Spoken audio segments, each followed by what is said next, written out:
And that sound means it's the start of another Missal for the masses. I am your host, Gary, And I'm Casey. and this is the Chaps and Sisters Motorpod. This is the podcast that's centered around the vehicles, playsets, and even trailers of the G.I. Joe, a real American hero toy line from 1982 to the present day. We also talk G.I. Joe and connected comics, and sometimes figures and other military and adventure toy lines. And Casey, you were not here last week, so welcome back.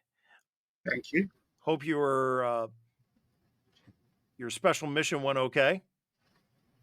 Well, my beloved Irish lost, but it was a beautiful day for football. I mean, it was like 65 degrees, no rain. We had third row seats. It was insane, but yeah, I mean, could always be worse. And any new pickups going on in the life of collecting? Oh my goodness, I have got so many new pickups that actually I won't talk about them all. We'll be here all night. I've had an amazing week, but I will talk about these two that I showed you all ago. I got the Diamond Select, Rick and Michonne Walking Dead figures that just came out. I pre-ordered them like 6 months ago, and my comic book store said that they weren't able to get them. I was like, okay, no big deal. It's just a toy. But they came in when I went to pick up my books, and I could not be happier with them. They're amazing, straight from the comic book, which I love the shows. I know everybody doesn't like Walking Dead anymore. I get it. I still do, and I love these figures. Yeah, I really like the fact that they're all in like black and white. You know that Oh the yeah, shades of the gray and stuff. I mean, that is a nice touch. straight from the comics, and they are beautiful. Lots of articulation, multiple hands you can swap them out with. Rick's head, you can swap it out for one without the hat. Uh, they're so nice. I'm very happy with them. That's great. My big get this past week has been I downloaded my GI Joe Real American Hero compendium PDFs from the Kickstarter, Nice. and I actually need to download Adobe Acrobat onto my MacBook because flipping through them with what the Apple included software doesn't it's not as it isn't as smooth. Right. Yeah. But yeah, also it doesn't allow me just to go to like page 536 out of 1234. But it's a real pleasure having them digitally. I have them on the hard drive, I have them backed up as well. So it's good to actually, because I it is nice to be like, I love reading the individual issues, but it's tape pulls and all that other stuff when you open up the bag and board, you know just in general environment now at this point, uh being a collector, uh so it's just it's nice to have them easily available to read without worrying about damaging what I have already. Right. And even with the Energon, I buy the trades when they come out, so I don't have to mess with my floppies after that. I mean, I read them when I get them, but once I get the trade in hand, they stay pristine. Yeah, totally get it. So I think, well, we've been talking, comics related products, so I think maybe it's time to talk more comics. Let's do it. And the theme of this Missal number 80 is Energon Universe July 2024. And we're going to go in order of release date. So with that, let's begin. All right.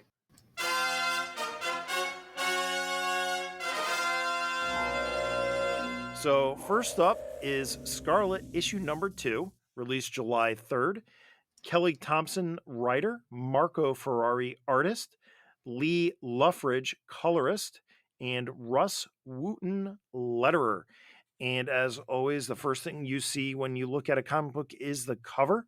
And we will be talking about each cover A of each of the 4 issues. So, opening up, Casey, do you want to talk a little bit, describe the cover of Scarlet number 2? Yeah, she's holding her katana in front of her face, and you can see it looks like the Hard Master and another ninja behind him, and another ninja below him. I love that. Like, it's almost, what is that movie everybody thinks is great with the little snowball that get the reflection in? I don't think it's that good. It's like the supposed to be the number 1 movie ever made. I have no idea what Yeah, movie you're it's an talking. old one. I'm sorry. You might want to cut all that out. No, it's fine. I know there's a couple movie lovers that listen to this podcast. I know they're screaming, Oh yeah, they'll screaming know. into the radio right now. I mean, it was rated like the number 1 movie ever made of all time. I watched it once, didn't care for it, but it had some nice effects, and I like that in the sword here. And I mean, she looks great. Yeah, I really like it. You can tell there's getting ready to be some action.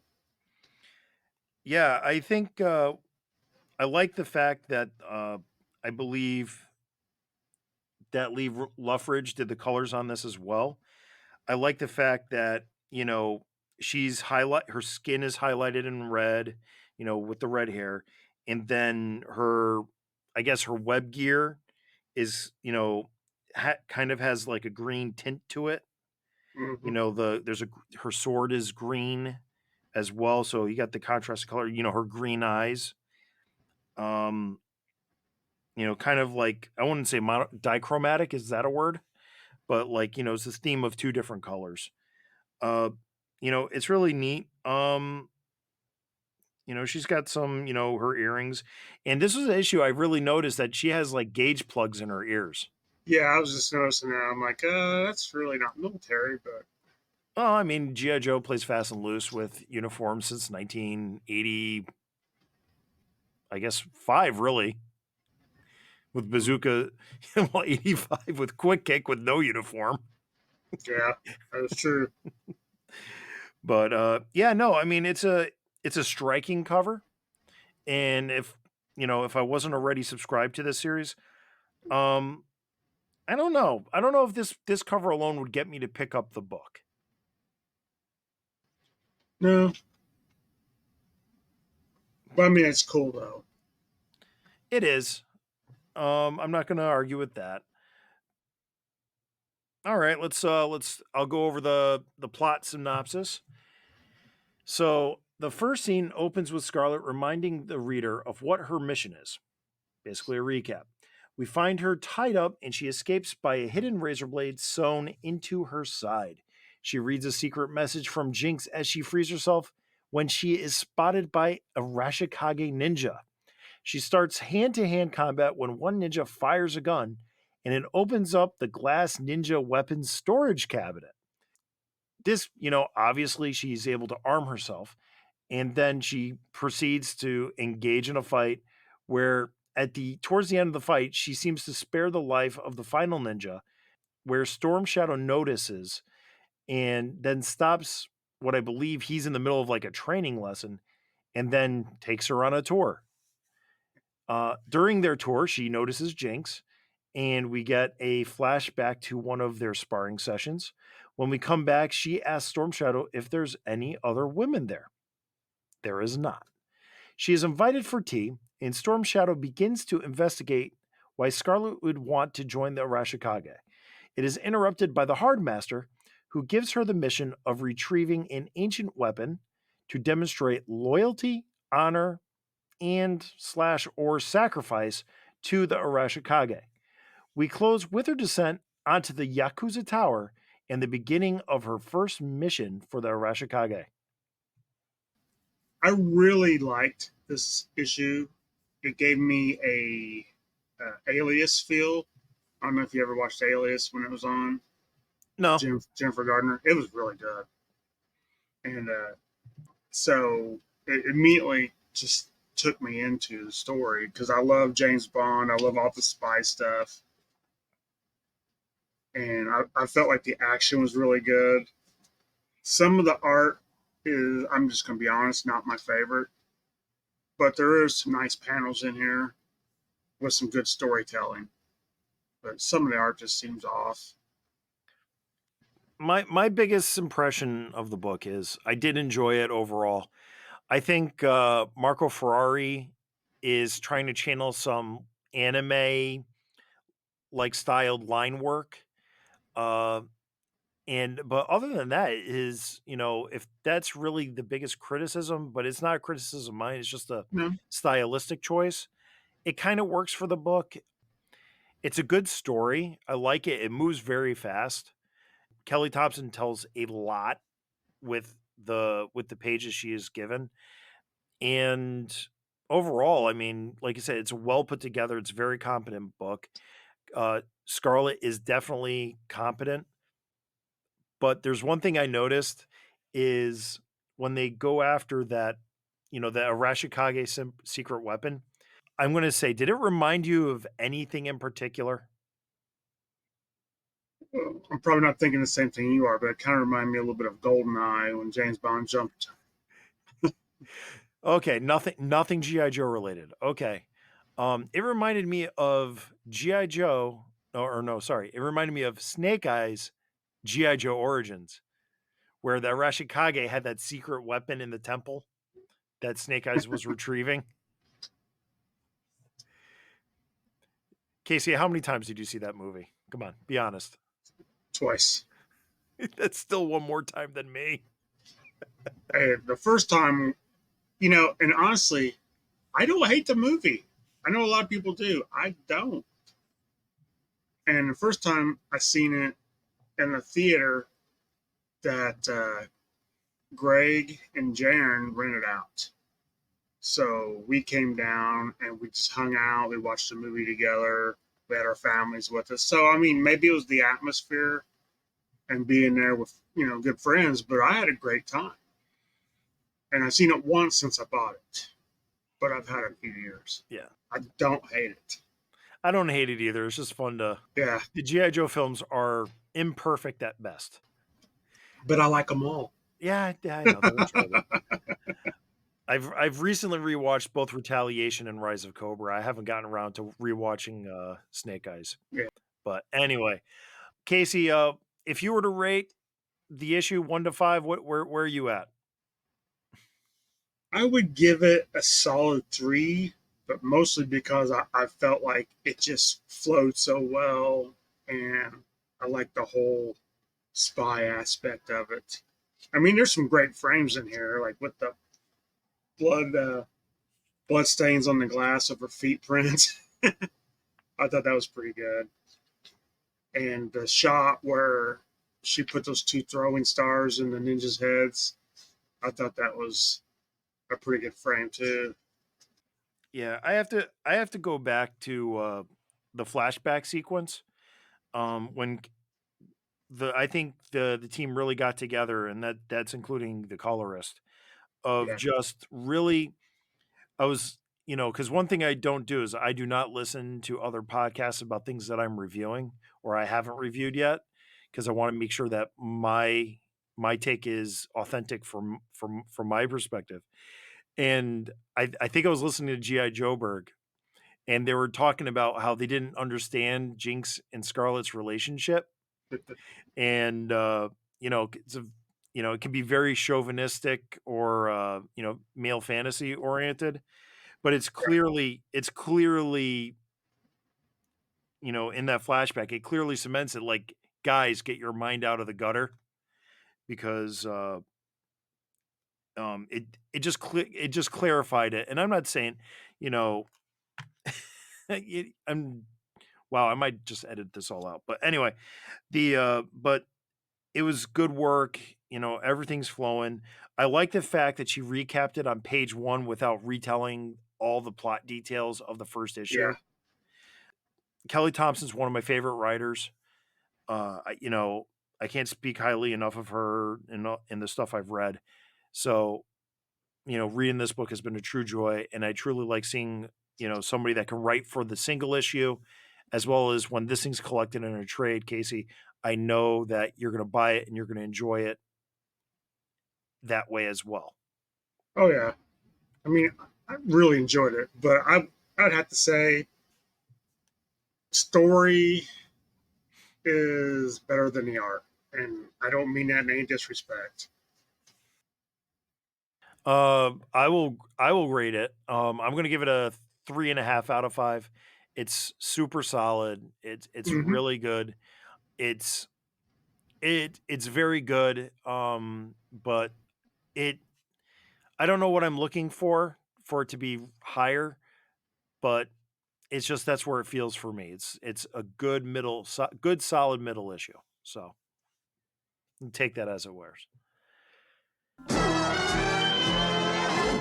On July 10th, 1 week later, Transformers 10 came out, and that is by Daniel Warren Johnson, the writer, Jorge Corona, the artist, Mike Spicer, the colorist, and Russ Wooten, the letterer.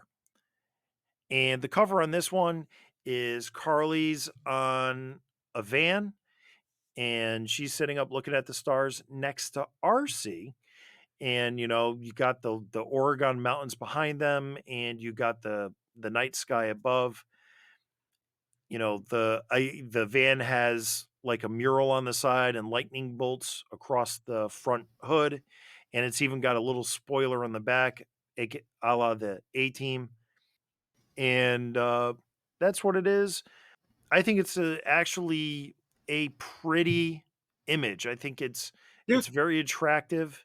It's inviting, and I don't know though if I don't know. It's a good cover. I like it. I like it a lot. And that's what I mean. Would you see this cover? Would you pick it up from the rack if you Oh weren't yeah. already subscribed? I don't know because I really wasn't that into Transformers until I started reading the Energon. Yeah, I mean, I was always a casual Transformers guy, but I'm at least going to read till issue 24 for sure. yeah, and good thing you brought that up. So issue 24, Daniel Warren Johnson announced recently that that will be his last issue. Uh, Casey, I sent you the link to the article. Do you have any thoughts about Daniel Warren Johnson leaving? What are your feelings towards that? Uh, I think he's done such a great job on it to where, and it sounded like he's just burnt out doing it. Like he said, he put 110% into it the whole time. He started out writing and drawing it. So I think he just wants to do something else. And I get that. But I am sad to see him walk away from it because it has been so enjoyable. Yeah, my biggest takeaway is he's set a tone. He's set such a high bar on this Eisner Award winning series that you wonder what happens with issue 25. And you're a longtime comic book reader. Issue 25 is an anniversary issue most Yep. of the time. So it's kind of awkward to celebrate an anniversary without the guy that's been there. Right.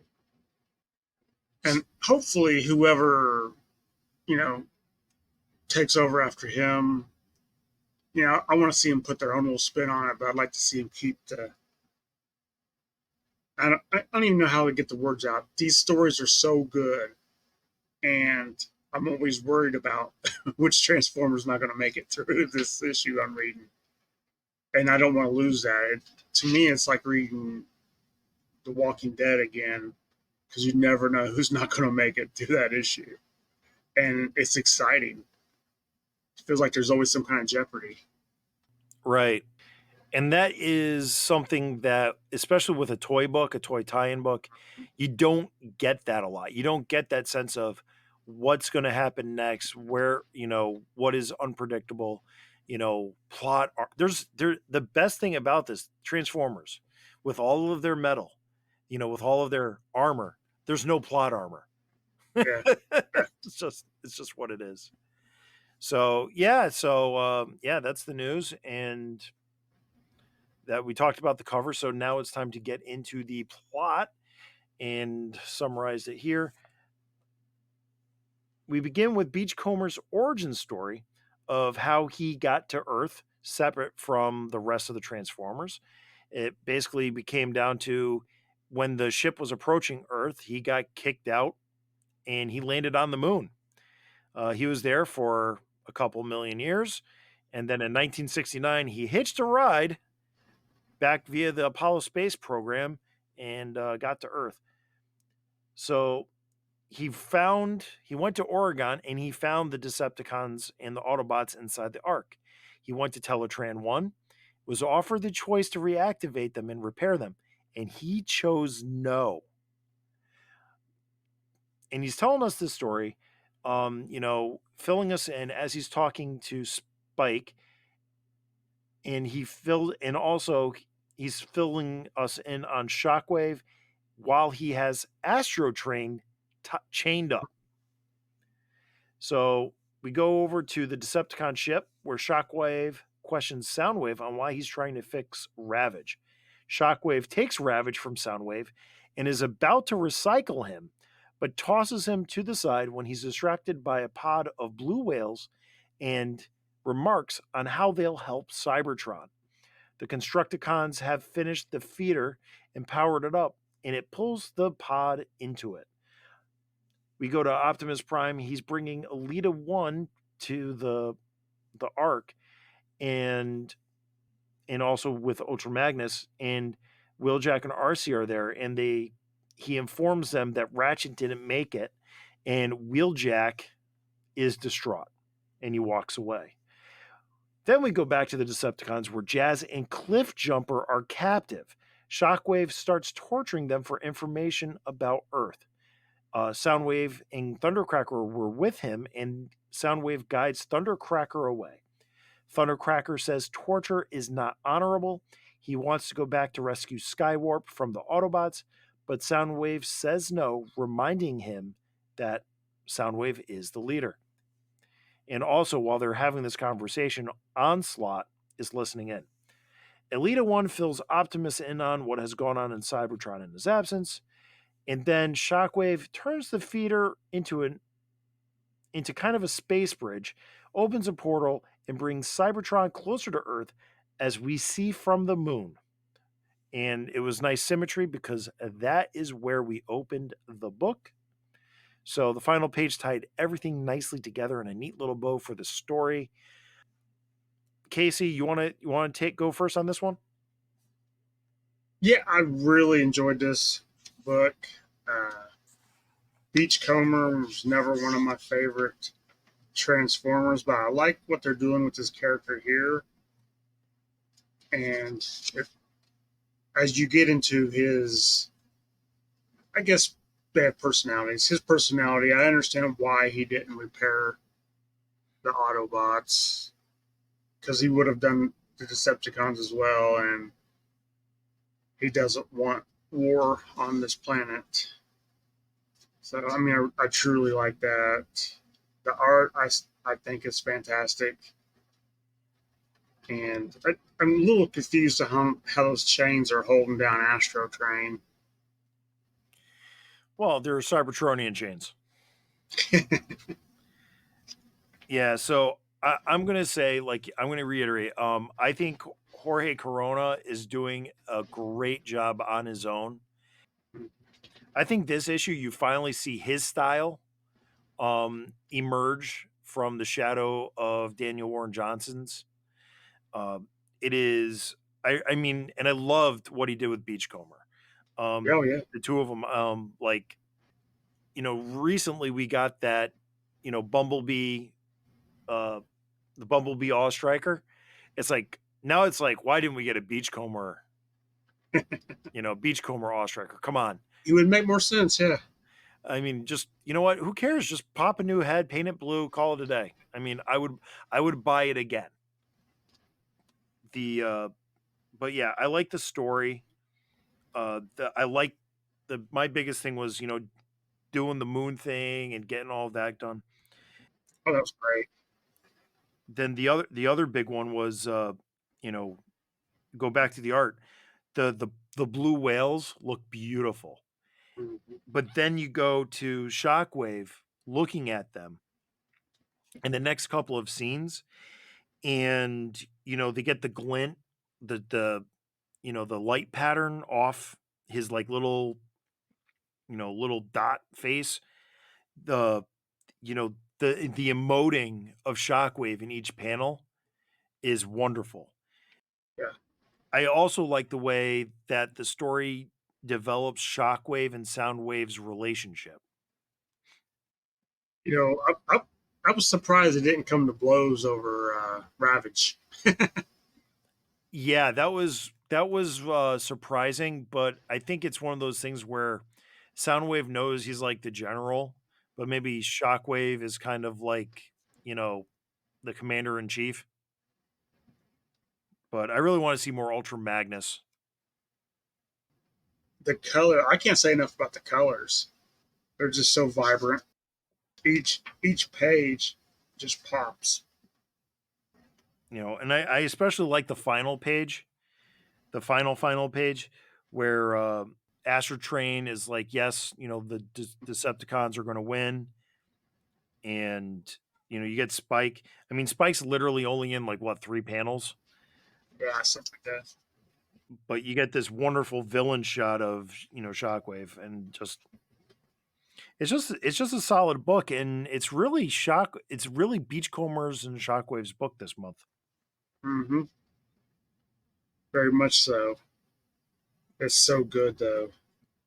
Yeah, I'll go first with the rating on this one. This is like a 4.5 out of 5. This is just a wonderful book. I'm super engaged in it, and I know number 11 is sitting in my pile for the next review. So I just can't wait. I haven't picked up number 12 yet. That's all at the comic shop, but this is just a wonderful book. I love it. I keep looking forward to this book.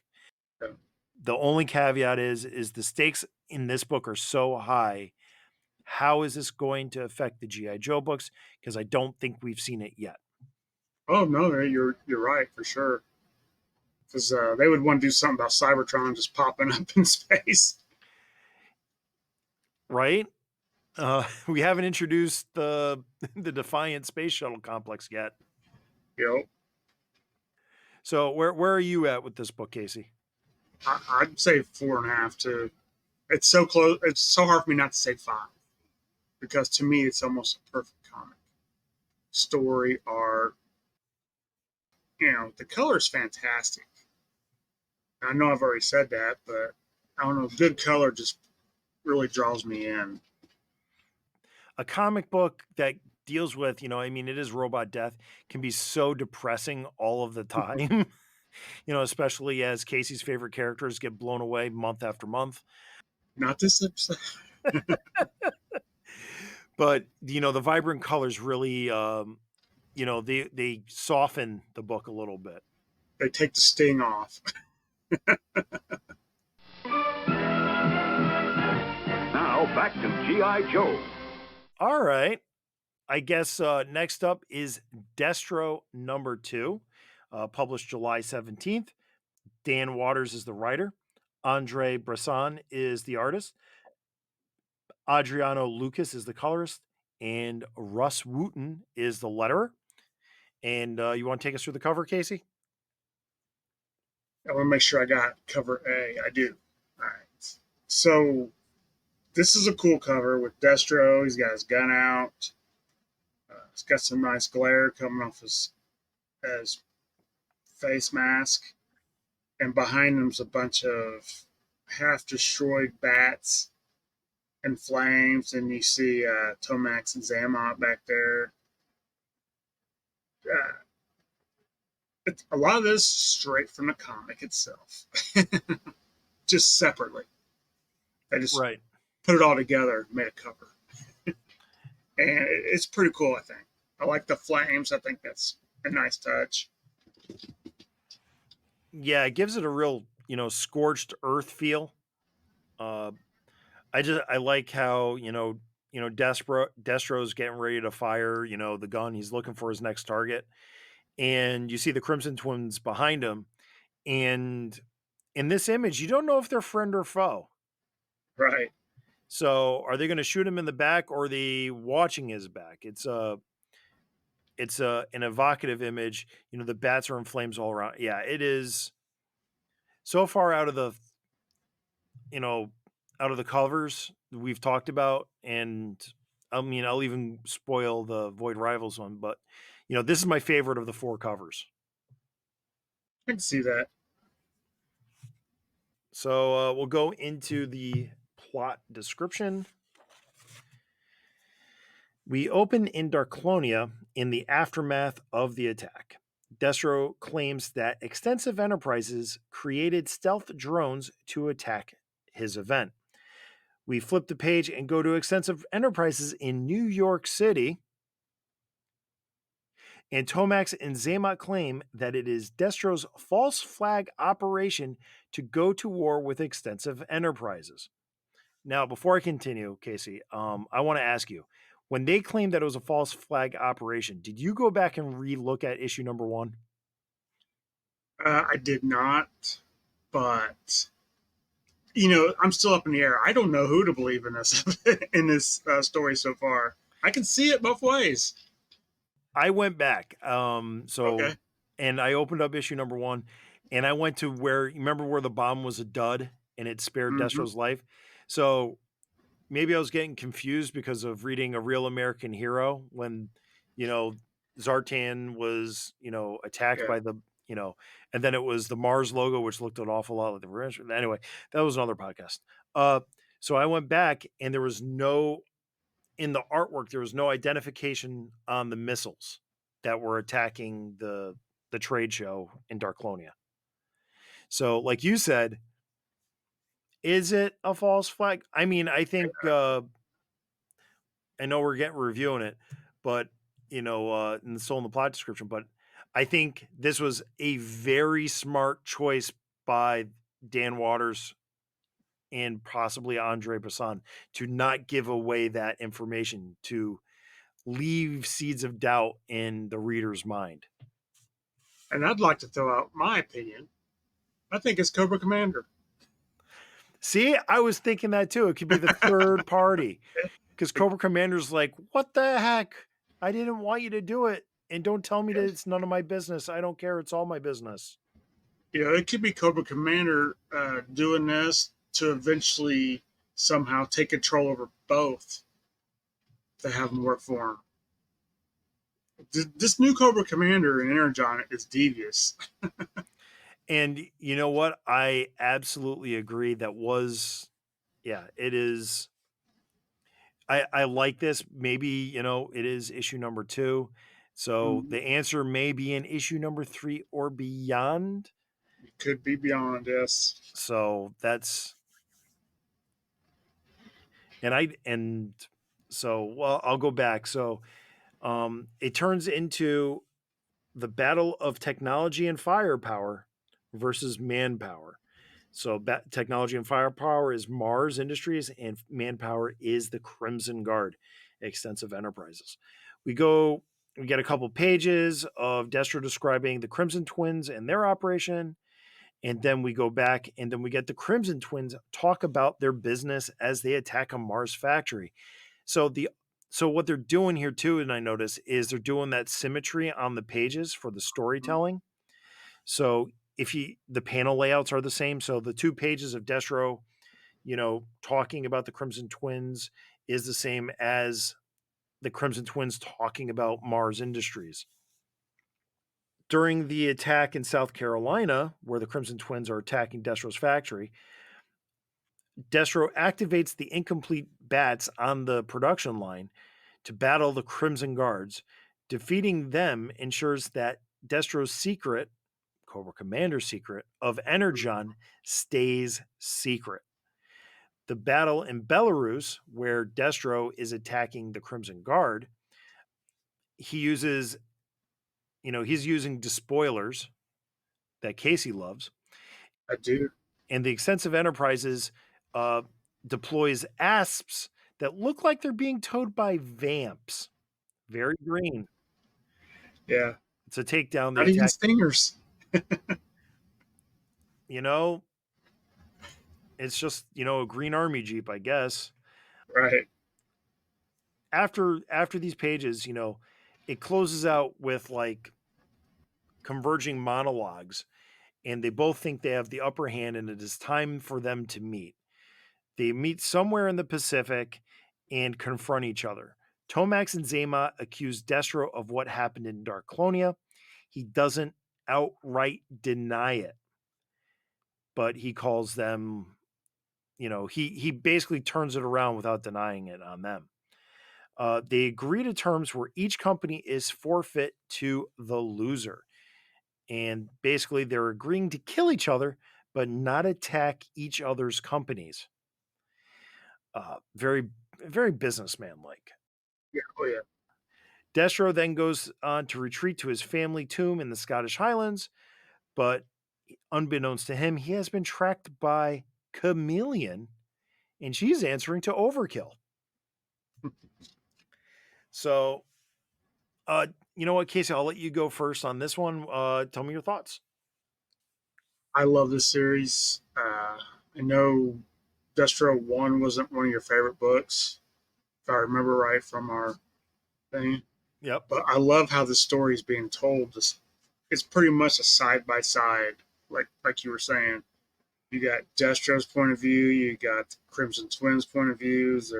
If they're not side by side on the same page, they're page to page, and the story just floats so nice. And I still hold my belief that Cobra Commander's pulling the strings. But I love this little, I don't want to call it a civil war, but two of my favorite troop builders of all time are the Iron Grenadiers and the Crimson Guard. So seeing multiples of those is just amazing. And the Bass with all their getting destroyed and still fighting, it's so fun. I love the little storytelling about how Tomax and Zema will find like the toughest mercenaries and train them in business, or they'll find like cutthroat businessmen and train them to be mercenaries. So they got the best of both worlds, and it just seems smart. I love the story. I can't wait to see. I got issue 3. I haven't read it yet, but I will definitely have to get on that soon. Yeah, I believe issue number 4 comes out on Wednesday. Okay. So I haven't been to the comic shop in 3 weeks, so I'm due. Yeah. So I go the last time G.I. Joe was published, a G.I. Joe title. So that was the last time I went. So I gotta go again. Yeah, I'm gonna say this. I know I was kind of critical of the art on the last issue, but I think this issue, the combination of the art team did a lot better job by my eye. I really enjoyed it.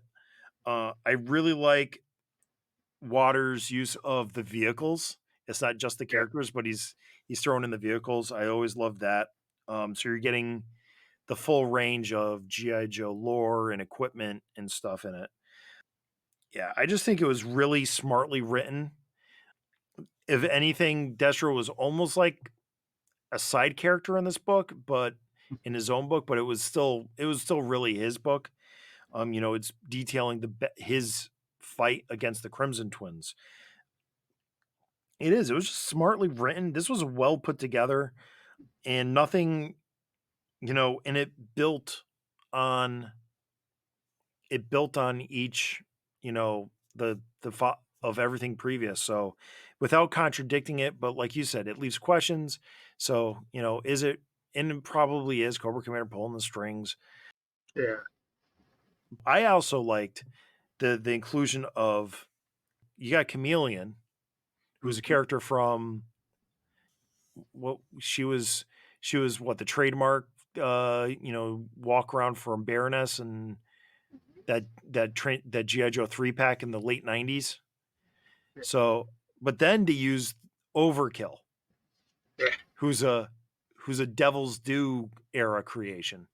So I really like seeing that because you want to talk about people were surprised when Mercer's a big name in the Energon universe. Now you got Overkill. Yeah. It's just I love the fact they're dusting off some of these characters that we had no clue would show up so early in the Energon universe. And to me, there's not one single panel in this comic that's kind of like a throwaway panel. Every panel leads to something else, and that's not true in every comic you read. right. I guess I'll go first and I'll rate it. You know what? This one left me impressed. So I'm going to have to give this one a 4 out of 5. I really, really enjoyed it. Makes me really want to reread at this point issue number 3 because I actually, it's life's been so blurry lately, but I know I read it once, but I want to read it again. Yeah, I give it 4.5. I liked it just as much as I liked the Transformers. I reread them both today, and I enjoyed it so much. And I can't wait to. I need to read 3. I haven't read it yet. I might wait till Wednesday and pick up 4 and just burn through them both. I don't know. Yeah, it's gonna be hard because Real American Hero also comes out on Wednesday too. So Yeah. Now, are these 5 issues series or 4? I believe so. I believe there are 5. Okay, makes sense. Yeah, I also know. I know we're getting a little. I'm going a little off topic, but I think I don't know. Did you buy the GI Joe #1 ash can from Skybound? No. Well, I did. After during San Diego Comic Con, I bought that, and that's supposed to ship out soon. Nice. So I think I'm kind of fear FOMO. I want it now, but I kind of want to see where this is going, but I know that's going to spoil the other books.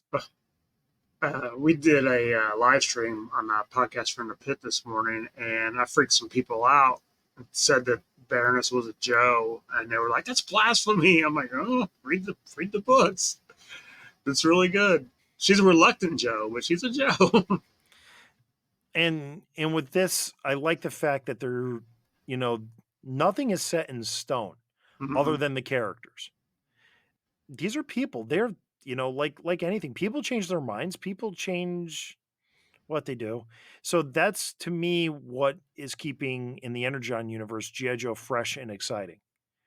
Because I don't think, unlike the Transformers, I don't think they're ready to wipe out swaths of characters Right. when they're trying to sell classified figures. But the Transformers are like, oh yeah, yeah, go ahead. Optimus Prime's died like 25 times. So what's another time? What's going on? Speaking of classified, I have zero interest in buying the upscale versions of figures I had as a kid anymore. I don't do it. But if they would do an Energon line with how these figures are now, I'd probably be all in on them because they would be are kind of the same characters, but they would be different. They would be something I've never had before. So, And like I Baroness would, as a Joe. You want Baroness as a yes, Joe. Okay. I would love that. Or, just kind of how they look and like a Mercer. Put a Mercer out the way he is there. That would be cool. I know he'll get 2 or 3 of them. You'd army build them. He would.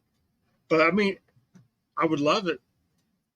And I know they've made some of their characters to look like the classifieds, and that makes sense. But there's so many other ones that are just unique now, like the Baroness. Right. That I would love that. So finally, on July 24th, closing out July of the Energon universe is Void Rivals number 11. Robert Kirkman is the writer. Lorenzo De Felici is the artist. Patricio Del Pesce is the colorist. And Russ Wooten is the letterer. And talking about the cover is we have Springer in helicopter mode lifting off as the Zertonian army fires on him, and you got Derek and Solila hanging on, not to use the cliche term, for dear life. The energy bolts from the Zertonians are purple, and the helicopter, it's rendered very well, and by Lorenzo De Felici, it's just it's a good cover, a lot of action in it, and this is as a casual Transformers fan, this would capture my interest. Oh yeah, for sure. Springer's awesome. It looks really good. Yeah, this is a book that this is a cover that some people like to say, would you make a poster out of it? I think this one could be. I think this could be a poster. So we'll go into the story synopsis. We pick up right where we left off with Springer, Solila, and Derek fighting against the Zertonians. The goal is to force them to retreat with minimal casualties. They accomplish this, and as the Zertonians flee, they start to explain to Springer why they are being sought after by both their respective factions. When Derek, and I know it's not Derek, it's Darak, interrupts himself so that a Zertonian can be brought into Zerta and shown Energon. Darak and Solila argue about there's no quote unquote sides anymore, and Springer gives the Zertonian a hard drive with data. We go to Char, where Skuxoid is trying to make a deal where he's being watched by an agent of the Quintessons. They are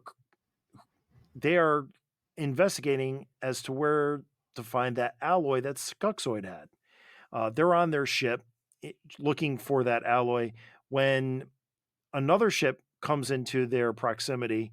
They cloak, and then on that other ship is Hot Rod, who's training, and he seems to find what he's looking for, and then he departs to continue tracking this special alloy, and the Quintessons follow him. We go back to the slowly retreating Zertonians, and one of them's on the tank reading the hard drive when from the dirt rises a hand. It is Proximus. He grabs the rear of a Zertonian tank and gets dragged away. Then we close back with Springer and Solila and Darak. Darak asks Springer for a drive for his people, the Gorians. Springer wants to hear more about Jetfire, and Darak asks Solila about that glowing green key from last issue, and she draws her staff after they've agreed not to fight anymore. He reminds her of that, and so she informs Darak that this is where they must part ways. I know, Casey, you did not reread this issue, so you're going off on memory, so I will take off. I'm going to say that this was a solid issue. It was, again, Void Rivals. I know in today's day and age, a lot of people don't have time for a slow burn, whether it's a TV show or a comic book. But really, I think this book has come into its own. The initial fight between the Zertonians and Springer and the gang was good.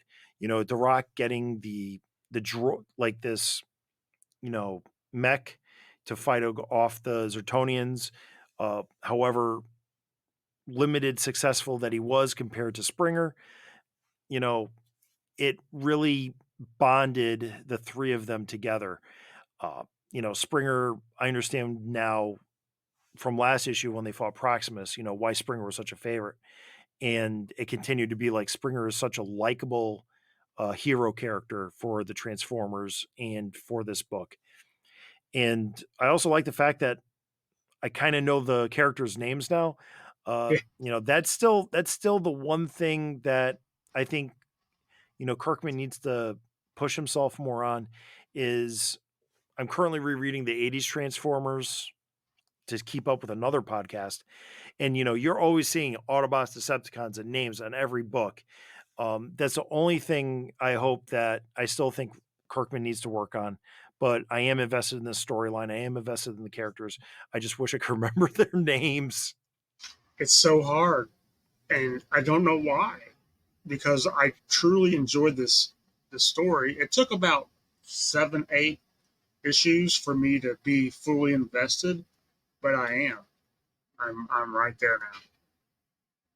Yeah, this book wasn't also ran, when we were talking about this, when I started reading it and doing these reviews, it was always like, oh yeah, and then we got Void Rivals. But now it's like, and now we have Void Rivals, and what exciting things are happening in this book. You have everything, it's firing on all cylinders. You got action, you got suspense, you got world building, and you got everything moving in each issue to some degree or another. And it's hit its stride. And I'm happy to read this every month. It's not like, oh, I got to read this for the podcast. No, it's like I want to read this for my own personal enjoyment. I mean, yeah, it's no chore. It's fun. So I'll go off on. I'll say that this was another 4 out of 5 for me. A great, very solid, well put together book. I would definitely say 4 as well. It's just another. I mean, Energon is killing it. There's no other way around it. Between that and Valiant, I am having so much fun reading comics right now. With that, I think we're all set for Energon Universe. So before we close out, we've got a comment from the last podcast. That was our whale episode. Casey again was off in Barovia playing football, and my friend John from the Pint came on, and I got a comment. Wes Prophet posted on Spotify. Great episode. John's hot takes were hilarious. So Casey hasn't listened to yet. It was definitely a different experience with John than it is with Casey. And if you haven't listened to that, I encourage everybody to, if you like listening to my comic reviews, maybe you should listen to the vehicle reviews, because sometimes they can be tedious, but sometimes they can be entertaining. And I actually know Wes. He's a good dude, and if he says it, I believe him. I'm tapped out for this evening. Casey, I think you got anything else you want to bring up? No, just happy to be back. So that concludes this Missal for the Masses. This has been the Chaplain's Assistance Motor Pod, and thank you for listening. The Chaplain's Assistance Motor Pod is hosted by Spotify for podcasters and is also found on many of the other popular podcatchers. Please like, share, review, comment, or otherwise interact with them, as it only helps to improve and grow this podcast. For more Chaplain's Assistance Motor Pod, you can find me on social media at Chaplain Joe Pod on Facebook, Instagram, and X. Or you can send an email to chaplainjoepod@gmail.com. And if you want to get a hold of me, we do a live stream almost every Saturday morning at 9 a.m. Eastern Standard Time. We mostly talk about vintage Joes. I think we just did 1984 today. Next week will be 1985, or whenever you get to this. We're just going to continue to go in year to year. We do a little list. We just have fun. We have different random guests on. And you can check us out on Instagram, X, or email us at podcastfromthepit@gmail.com. Thank you. And with all of that said and done, one final missile for the masses: be decent to one another. Take care, everybody.